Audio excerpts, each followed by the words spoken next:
That rusty old dam of yours is an unapproved structure, Mr. Callahan.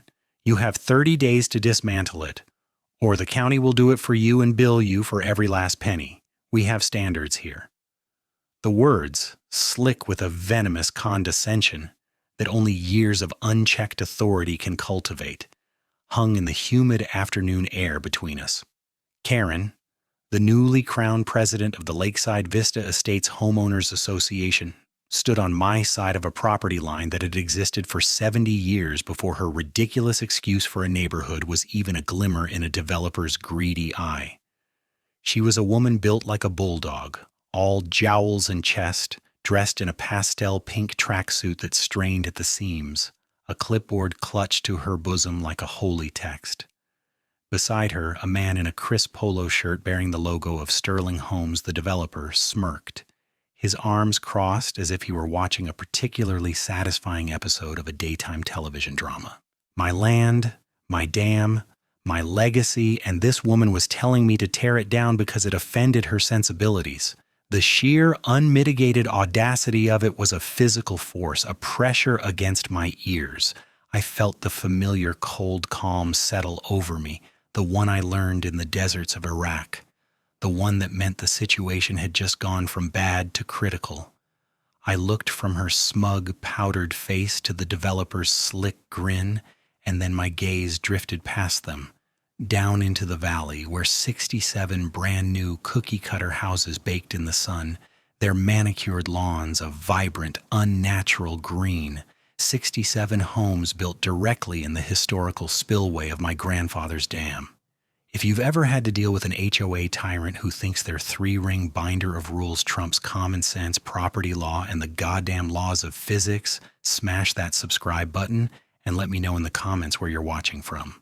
I want to hear your own HOA nightmare story because I promise you what happened next is a masterclass in why you never, ever back a veteran with a righteous cause into a corner, especially when he holds the high ground and the key to the floodgates. My story doesn't start with Karen, it starts with my grandfather, Sergeant Major Thomas Callahan. He came back from the Pacific in '45 with a chest full of medals and a soul full of ghosts. He bought this land, 160 acres of rugged hill country, with the money he'd saved and a belief that a man needed a place to anchor himself to the world. The property was dominated by a deep, wooded valley that collected the runoff from the surrounding hills. Grandpa, an engineer with the Seabees, saw not a swampy basin but potential. Over 3 years, with his own 2 hands, a surplus bulldozer, and the help of his fellow VFW post members, he built the dam.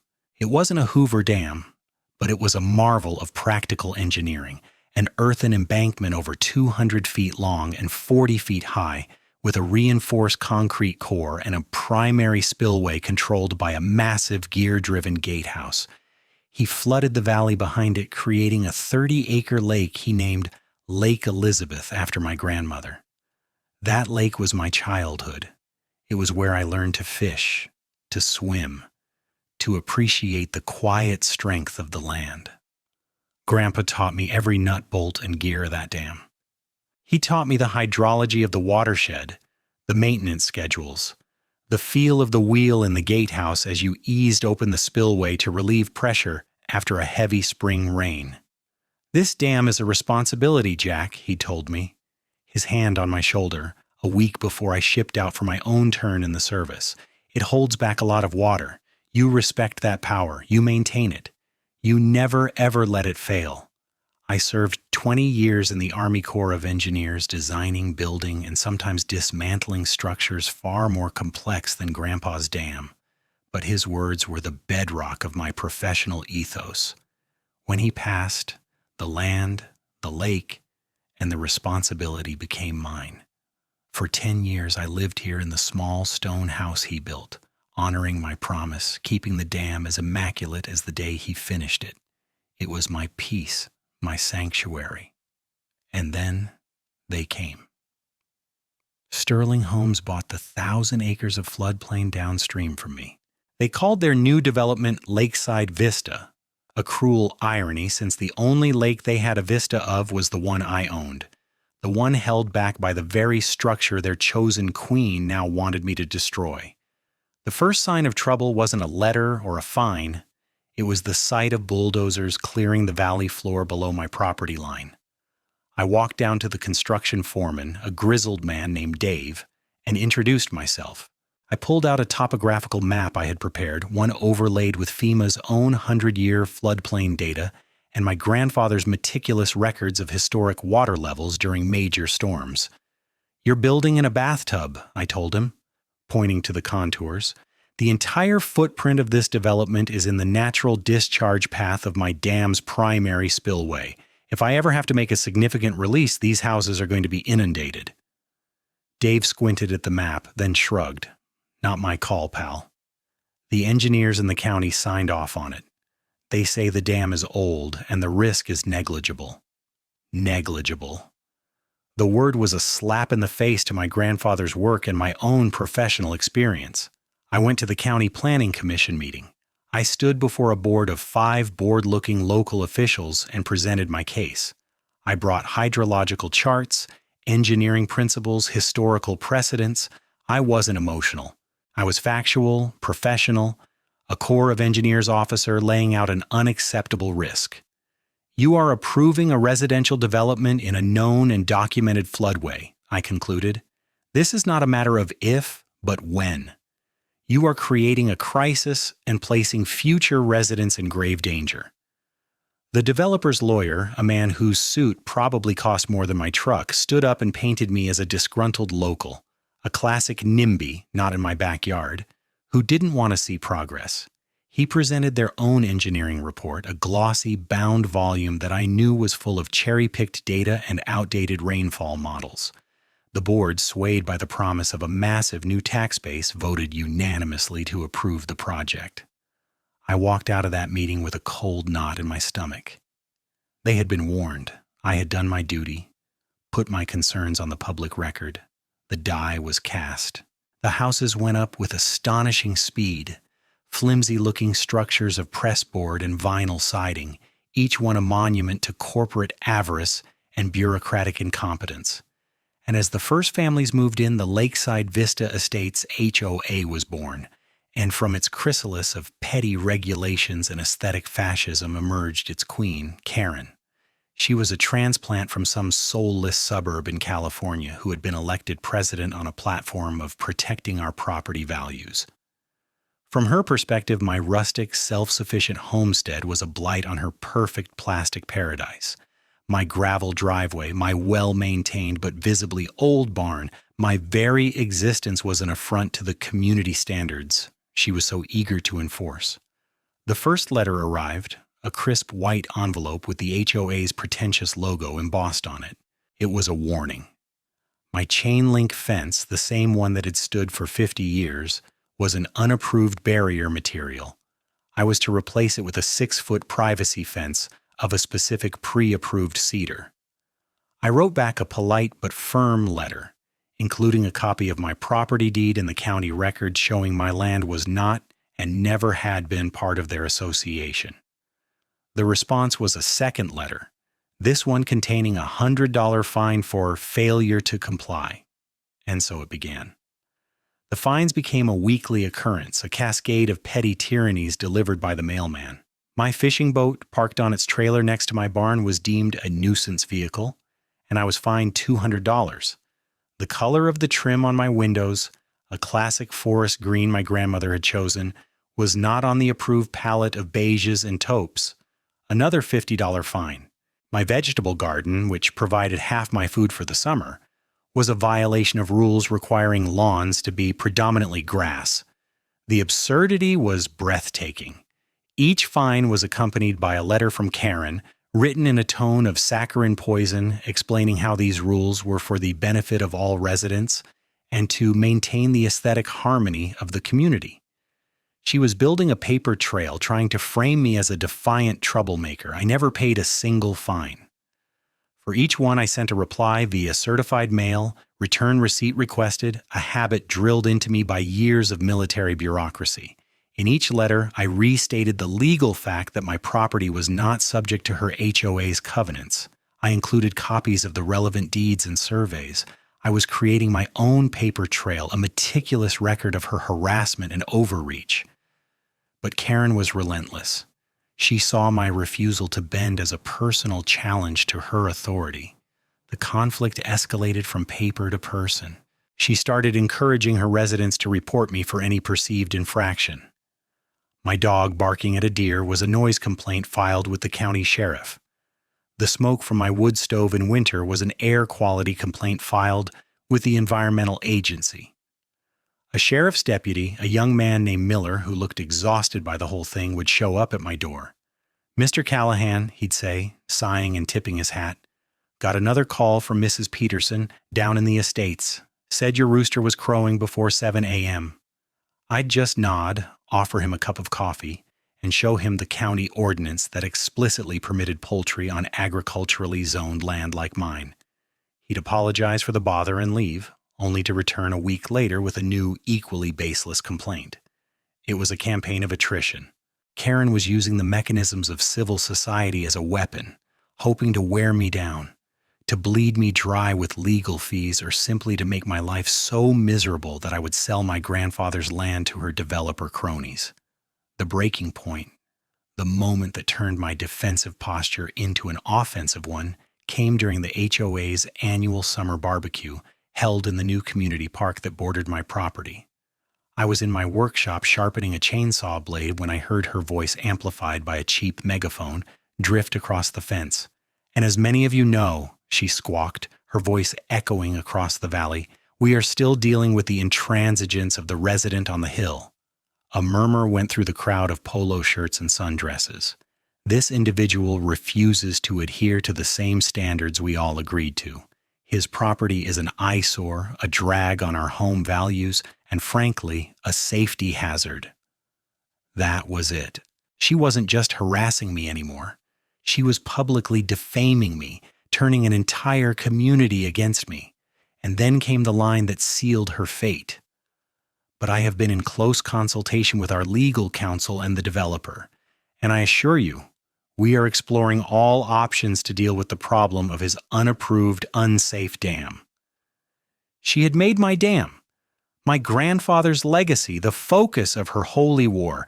She had no idea the power she was trying to claim or the laws she was about to break. That evening I cleared my large oak dining table, the one my grandfather built, and began to lay out every piece of paper. Her letters, my certified mail receipts, the county planning documents, the developer's fraudulent engineering report, my own hydrological surveys. The battle was no longer about fences or roosters. It was about the dam. And I realized with a grim certainty that if I was going to win, I couldn't just defend. I had to attack. My offensive began not with a bang, but with the quiet hum of a computer and the rustle of public records. I drove to the county seat, a sleepy town 20 miles away, and spent 3 days in the windowless basement office of the records clerk. I pulled every single document related to the Lakeside Vista Estates development. I photographed every page, the initial land sale, the zoning variance applications, the environmental impact statements, the minutes from every planning commission meeting, the signed permits. It was a mountain of paperwork, but to a man trained by the Army Corps of Engineers, it was a battlefield map waiting to be read. The first discrepancy I found was small but significant.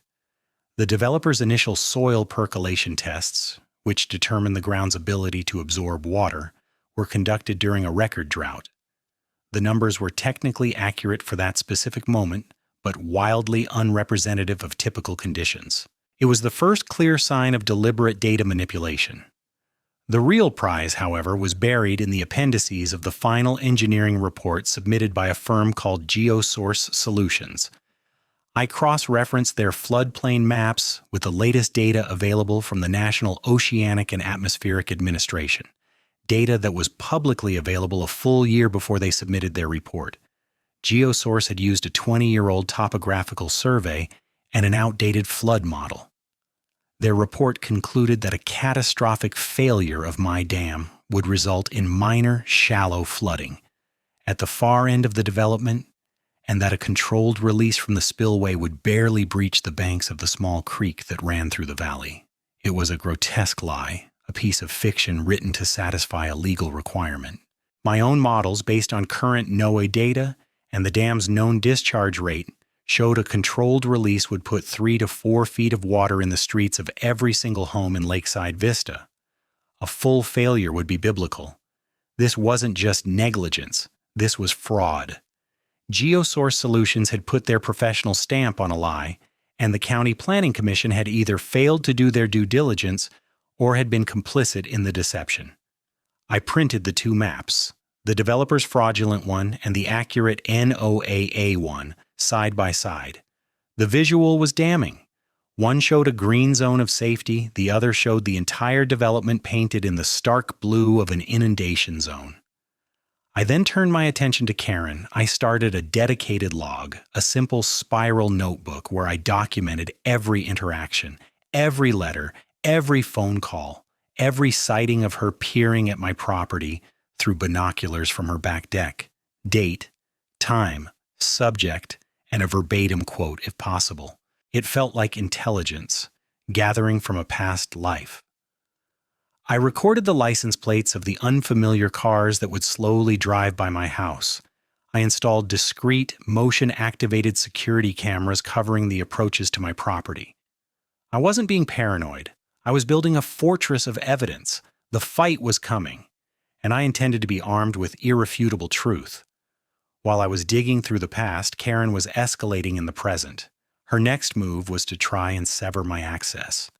The gravel road leading from the main highway to my property crossed a small corner of the land that now belonged to the HOA's common area. The access was guaranteed by a 50-year-old easement, a legally ironclad right-of-way. That didn't stop her. One morning I found a newly installed chain stretched between two posts blocking my road, with a large "No Trespassing" sign hanging from it. I called the sheriff. Deputy Miller arrived, looking more tired than ever. Then I showed him the easement document from my deed. Karen arrived moments later, sputtering about private property and community security. Miller read the document, read the corresponding statute in his patrol car's computer, and then turned to Karen. "Ma'am, this is a legal easement. You cannot block it. Take the chain down or I'll have to charge you with obstruction." Defeated and humiliated in front of one of her subjects who had stopped to watch, she was forced to remove the chain. It was a small victory, but it was a public one. And it gave me an idea. I knew I couldn't be the only person being tormented by Karen's reign. Her type of power-hungry personality never limits itself to a single target. I started taking walks in the evenings, not on my property, but along the public sidewalks of Lakeside Vista. I timed them for when people were coming home from work, watering their lawns, or getting mail. I didn't approach them aggressively. I just made myself visible, a calm presence. I would nod and say hello. Most, conditioned by Karen's propaganda, would give me a wide berth and a suspicious glare, but a few I noticed would offer a hesitant smile or a quick, furtive nod. These were the ones I was looking for. My first real breakthrough came with the Hendersons, a retired couple in their late 60s who lived in a house that directly bordered my land. I saw Mrs. Henderson in her garden one afternoon, sadly packing a collection of ceramic garden gnomes into a cardboard box. I walked over to the fence. "Afternoon, ma'am," I said, keeping my voice gentle. "Packing up the little fellas?" She looked up, startled, then her face fell. "Oh, hello, yes. We got a final notice from the HOA. Apparently, decorative lawn statuary is a Class 3 violation. $150 per gnome per week." She gestured to the box, which held at least 10 gnomes. "We can't afford that. We love our gnomes. My husband Bill collected them." I just shook my head slowly. "I'm Jack Callahan," I said. "I've been getting my own share of letters from Mrs. Peterson."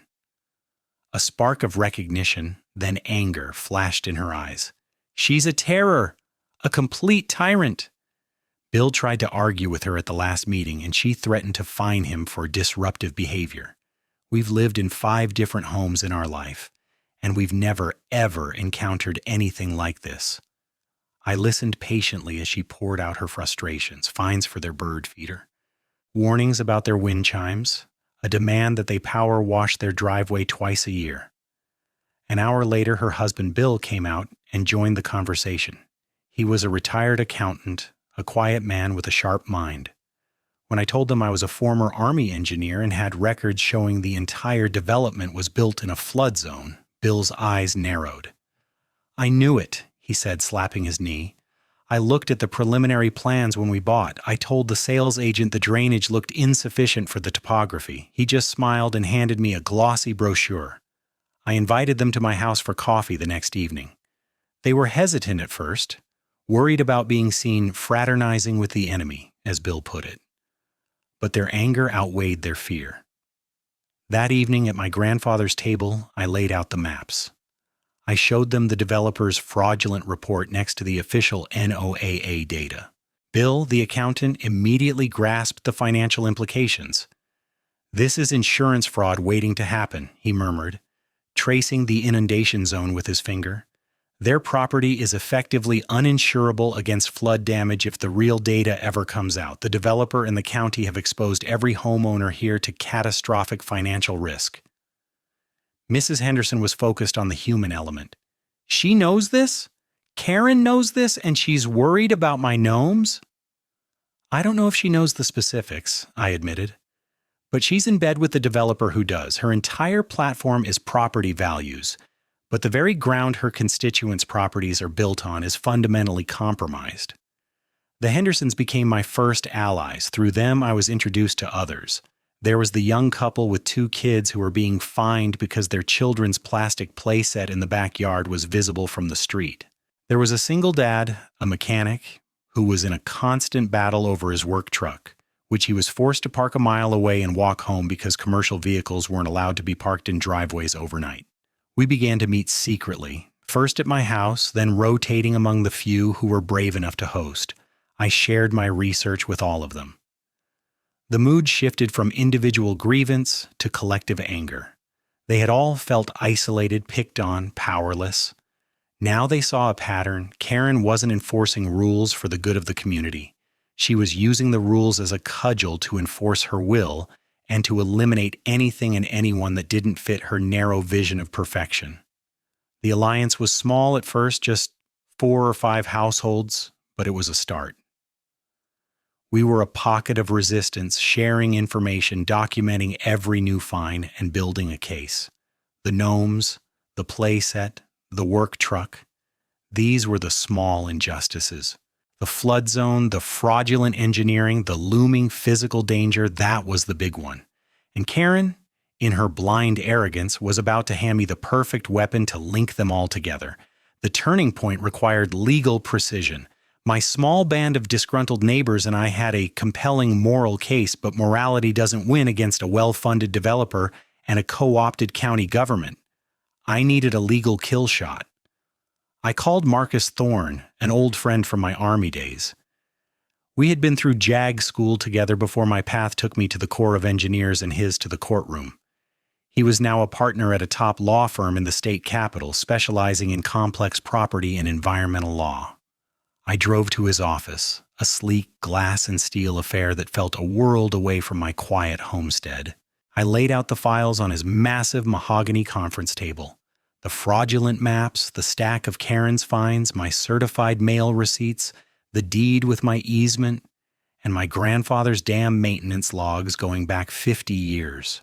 Marcus, a sharp, impeccably dressed man with a mind like a steel trap, listened without interruption for nearly an hour. He examined the maps, read a few of Karen's letters, and leaned back in his leather chair, a slow grin spreading across his face. "Jack," he said, "this is a thing of beauty. It's a symphony of corporate malfeasance, bureaucratic incompetence, and personal hubris.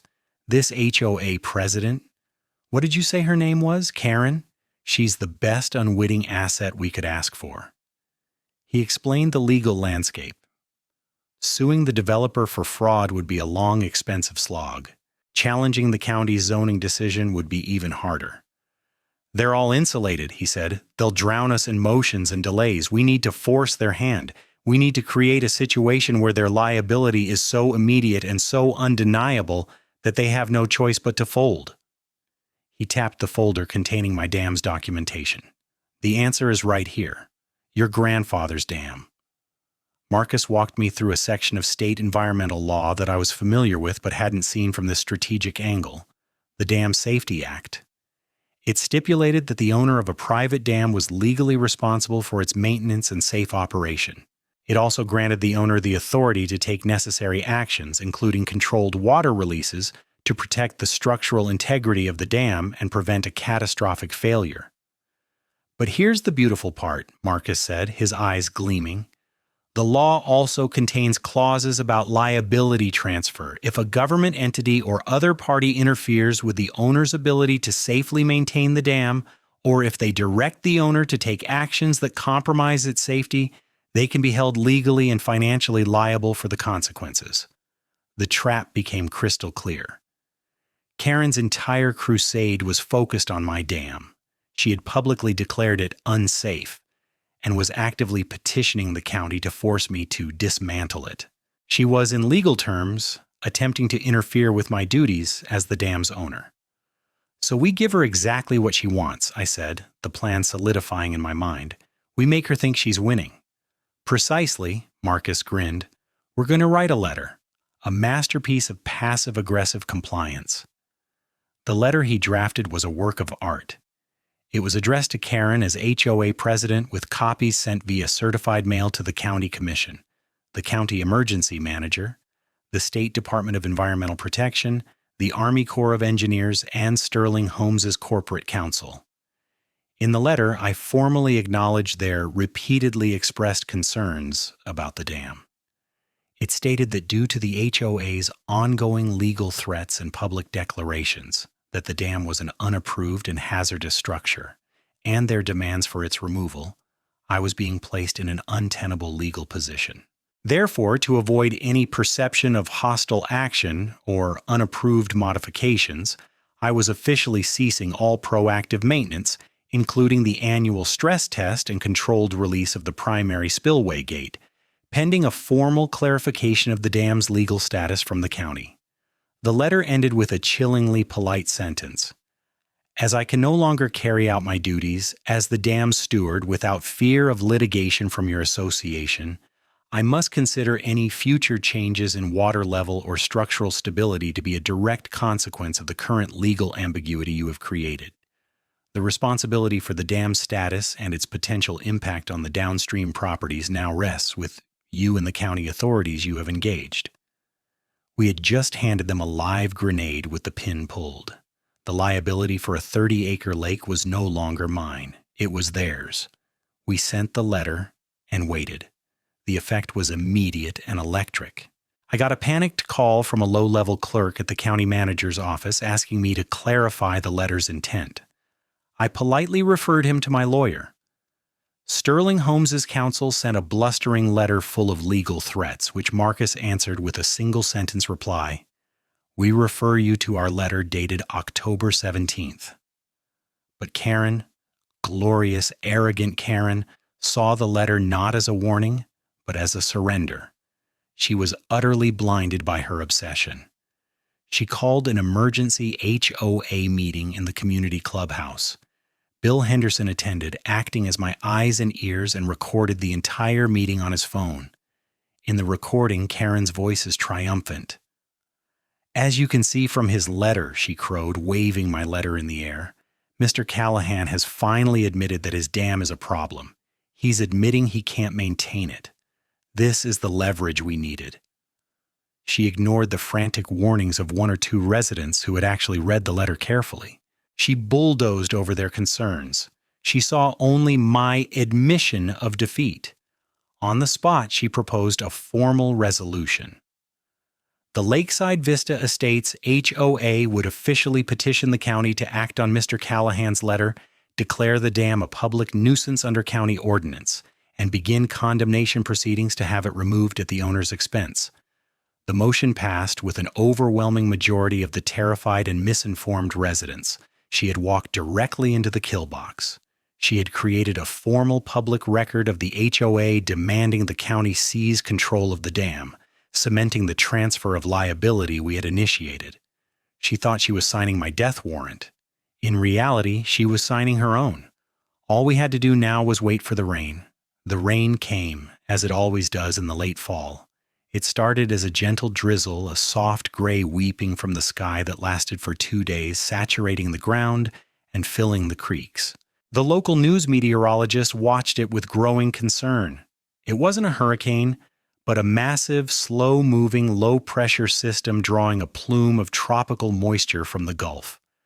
They called it a stalled front and started using phrases like atmospheric river and historic rainfall event.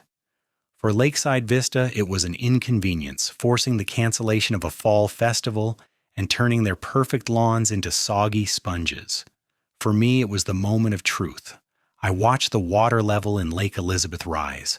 My grandfather had installed a simple but effective depth gauge on the old boat dock, a tall post marked in 1-foot increments. The normal water level was 25 feet. After the first 2 days of rain, it was at 28. The water was beginning to creep up the grassy banks, swallowing the small beach area my family had used for picnics. The weather forecast grew more dire. What was a 100-year storm was now being compared to a 500-year event. The rain intensified, no longer a drizzle but a relentless driving downpour. It hammered on the roof of my stone house and turned the world outside my windows into a blurry, gray watercolor. I checked the gauge every hour, 29 feet, 30, 31.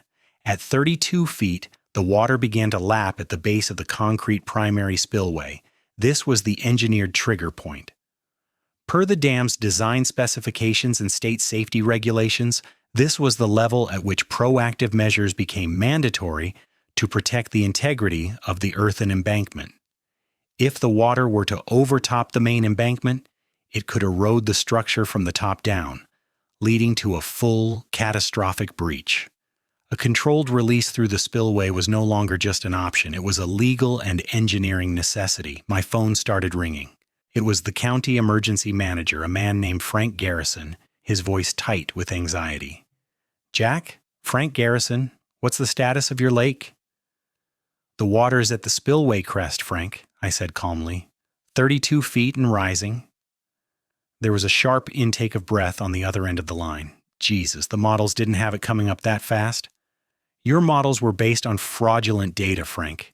I told your commission that 2 years ago." He ignored the jab. "What are you going to do?" "I am going to follow the law," I said, my voice cold and precise. "Pursuant to the State Dam Safety Act, Statute 403.41, I am required to take action to prevent a catastrophic failure. I will be opening the main spillway gate to a preliminary discharge level of 500 cubic feet per second. The release will commence in 24 hours at 1400 hours tomorrow. This is my formal notification." I could hear him frantically typing on a keyboard. 500 CFS, Jack? Do you have any idea what that will do? The creek can't handle that. It'll put the entire Lakeside Vista development underwater. "Yes, Frank, it will," I said. "It will follow the exact path of the natural floodplain that I delineated for your planning commission before they approved the development.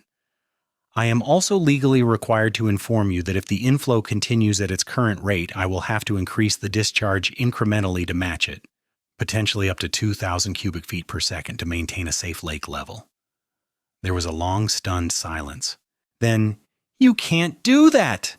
The HOA, they'll sue you!" I almost laughed. "Frank, you need to review your correspondence. The HOA and the county have, on public record, demanded that this dam be considered a nuisance and that I cease my maintenance of it. My attorney has already advised your county council that by doing so, you have assumed liability.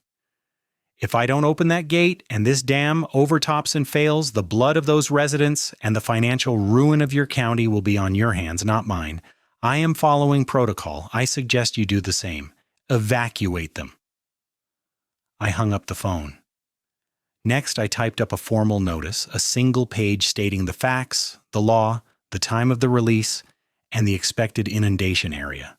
I drove my truck down to the entrance of Lakeside Vista. The rain was torrential. Visibility was near zero. I got out and pinned the notice, sealed in a waterproof plastic sleeve, to the community bulletin board next to the mailboxes.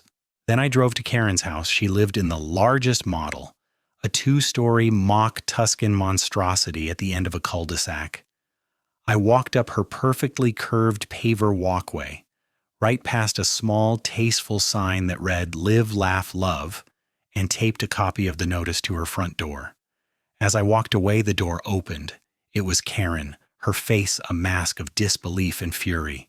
"What do you think you're doing, Callahan?" she shrieked over the roar of the rain. "I'm serving notice," I yelled back, not stopping.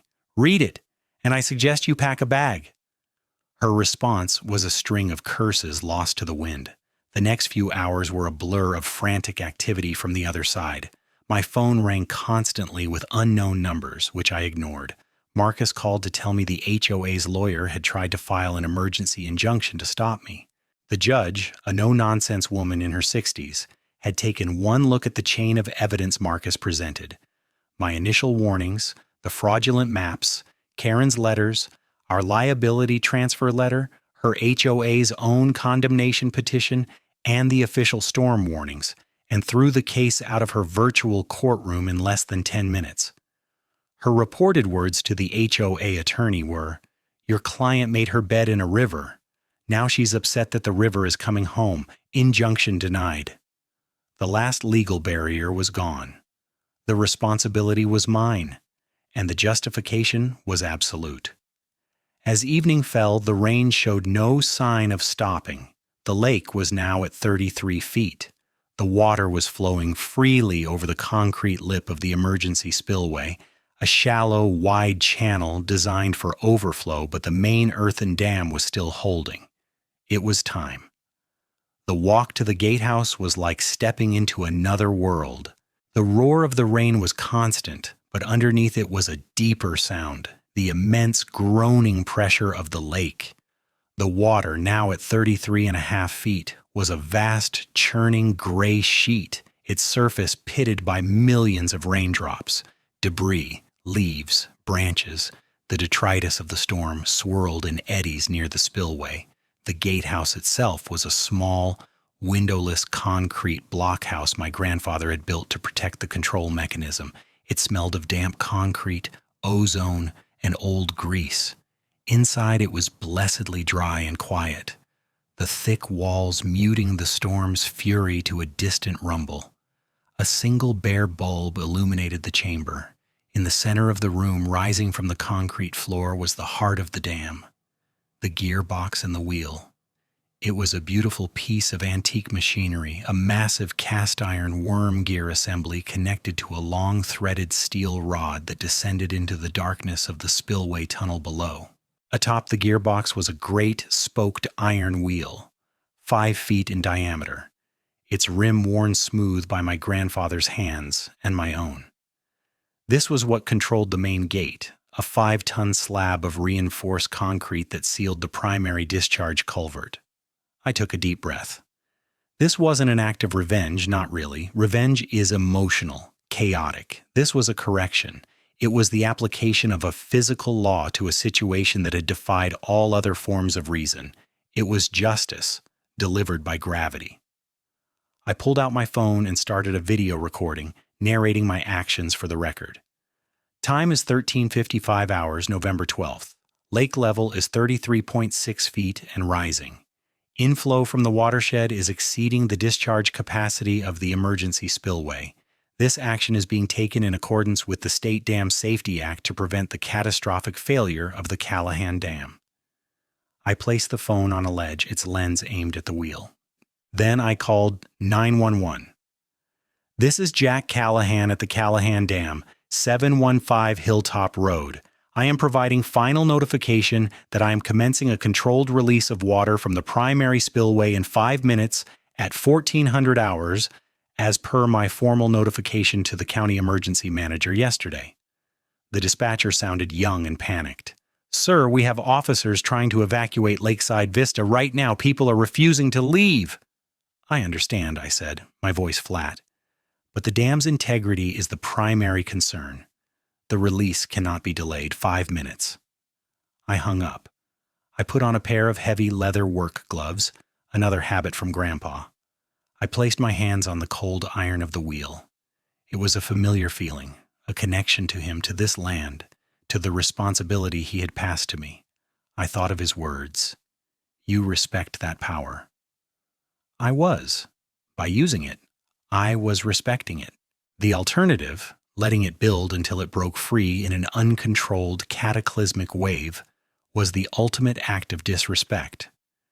At precisely 1400 hours, I leaned my weight into the wheel.